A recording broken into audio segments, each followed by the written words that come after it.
নমস্কার, আপনারা দেখছেন চ্যানেল 24।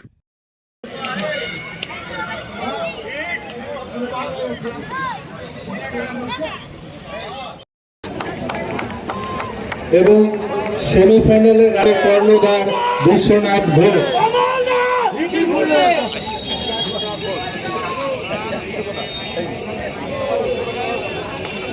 আগামী মঙ্গলবার আমাদের ফাইনাল খেলা অনুষ্ঠিত হবে। ভালো লাগছে, খেলা দেখেছেন উত্তেজিত এবং ফাইনালে আরো বেশি ক্রাউড হবে।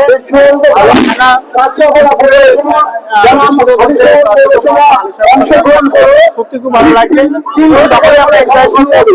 আর আমার বেশি আমার কাপটা বিস্ফোরিত থাকে। অবশ্যই অবশ্যই আরো বেশি বড় খেলা হবে। তারিখে আপনাদের খেলা শুভ উদ্বোধন হয়েছিল, কি বলবেন আজকে?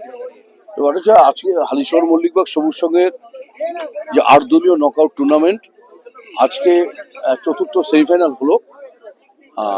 গতকাল যে সেমিফাইনাল, প্রথম সেমিফাইনাল, সেই সেমিফাইনালে হালিশহর পৌরসভা ফাইনালে উঠেছে এবং আজকে কাস্তাপাড়া পৌরসভা ফাইনালে উঠেছে, বিজয়ী হয়েছে।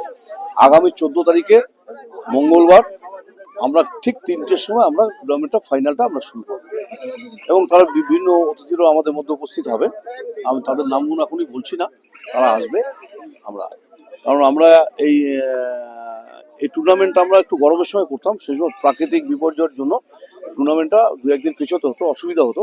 সেই জন্য আমরা একটু সিদ্ধান্ত নিলাম টিমটা একটু আগে শীতকালীন এই টুর্নামেন্টটা করার জন্য আমরা ক্লাবের থেকে সিদ্ধান্ত নিয়ে এটা আমরা চালু করলাম।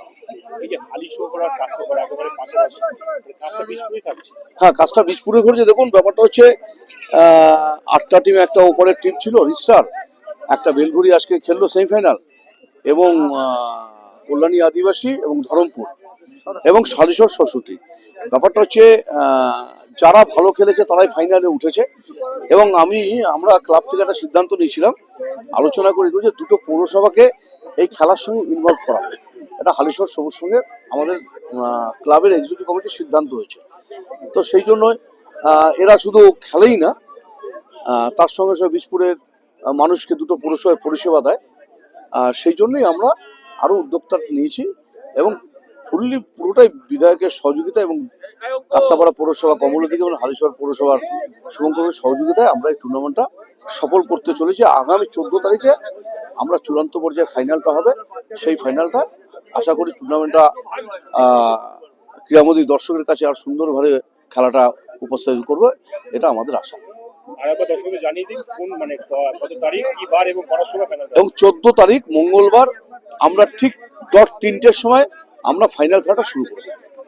আমাদের এই ভিডিওটা ভালো লাগলে লাইক করবেন এবং এরকম আরও ভিডিও দেখার জন্য চ্যানেলটিকে সাবস্ক্রাইব করবেন।